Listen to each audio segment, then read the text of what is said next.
एक भोले महात्मा थे, तपसी जी की छावनी अयोध्या जी, बहुत भोले थे, बड़े नाम जाप करते और इतने बड़े नाम जाप 24 घंटे में एक बार खिचड़ी लेते हैं और एकादशी को ठाकुर जी को दूध पिलाते थे और बाकी समय ठाकुर जी को खिचड़ी। और खिचड़ी बाबा कैसी बनाते, एक सिगड़ी चिता के और अपना बड़ा लोटा, पीतल का लोटा वो धर देते, सरयू जी का जल, और उसी में दाल चावल रामरस हल्दी सब डाल के और उसी में सालिग्राम जी को भी पधरा देते। बताओ, आप लोग कथा सुन के ऐसा मत करना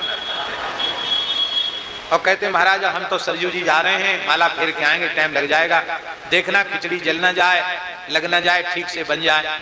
और ठीक है, अब आते तब तक चूल्हा भी, सिगड़ी भी ठंडी हो जाती, खिचड़ी सिद्ध हो जाती। और आश्चर्य था स्वामी जी, वो सालिग्राम जी ऊपर आ जाते।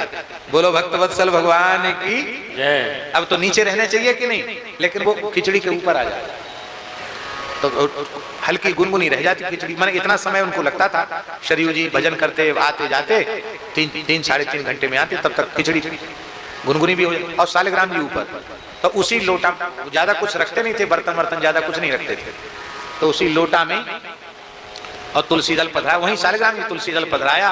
वाह वाह राम जी, खूब बढ़िया खिचड़ी बनाई, खूब खाओ भोग लगा के, और बस पहुंच के ठाकुर जी को स्नान करा के धर देते, तुलसी दल पधरा देते और प्रेम से खिचड़ी खाते। बहुत लंबा समय हो गया इसी तरह से खिचड़ी ठाकुर जी को खिलाते खिलाते। एक दिन किसी महात्मा ने देख लिया, क्या देख लिया, भोग लगाते देख लिया, उसी में खिचड़ी में सालिग्राम जी है। अरे क्या भगवान कैसे थोड़ी भोग लगाया जाता है, अरे ठाकुर जी अलग सिंहासन पे हूं, उनको भोग लगा, खिचड़ी में धर दिया तुमने भगवान को। तो अरे बोले भोग क्या लगाना, बनाते यही है खिचड़ी रोज, ये इनकी ड्यूटी है, सेवा है, रोज यही बनाते हैं। क्या करते और करते क्या है, हम तो अदन धरते हैं, उसी में इनको डाल देते हैं, सौंप के जाते हैं कि खिचड़ी बना के तैयार रखना, सो तैयार मिलती है खिचड़ी, भोग लगा के फिर पाते हैं। अरे राम राम राम राम, तुम इतना भी विचार नहीं करते, बताओ भगवान कितने सुकोमल है,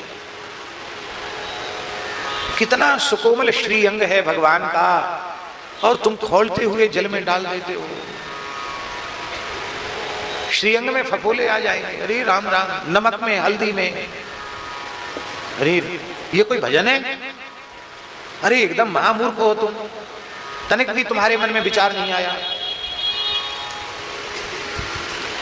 इतना सुनते ही महाराज वो खड़े थे, खड़े के खड़े पछाड़ खा के गिर गए, बेहोश हो गए।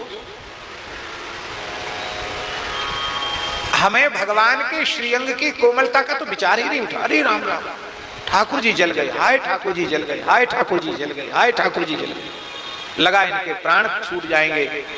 तब संतों ने कहा कि माखन और कपूर सालिग्राम जी को लेप कर देते हैं, ठीक हो जाएंगे। ठाकुर जी ने कहा बाबा हम बिल्कुल ठीक हैं, हमें कोई आँच वाँच नहीं हमारे लगी, और हमको तो संतोष ही तभी होता है जब तुम खिचड़ी इसी तरह से बनाओगे खिलाओगे तो संतोष होगा। इसलिए वो जिस संत ने बताया था उनको कह दिया कि तुम सवेरे जाके उनको समझा के आओ कि आप जैसे बनाते थे, जैसे भोग लगाते थे, उसी में ठाकुर जी राजी हैं। खैर उन्होंने ऐसा फिर दोबारा किया नहीं, लेकिन वे संत जाकर बोल कर आए कि नहीं नहीं, आप ऐसे ही उनको भोग लगाया करें, ठाकुर जी आपसे इसी में राजी है। कहने का आशय यह है कि भावग्राही जनार्दना, भगवान भावग्राही हैं, भाव को ग्रहण करने वाले हैं भगवान। तो भाव पूर्वक उनकी सेवा करो। धरी मेवा, मेवा का अर्थ है कि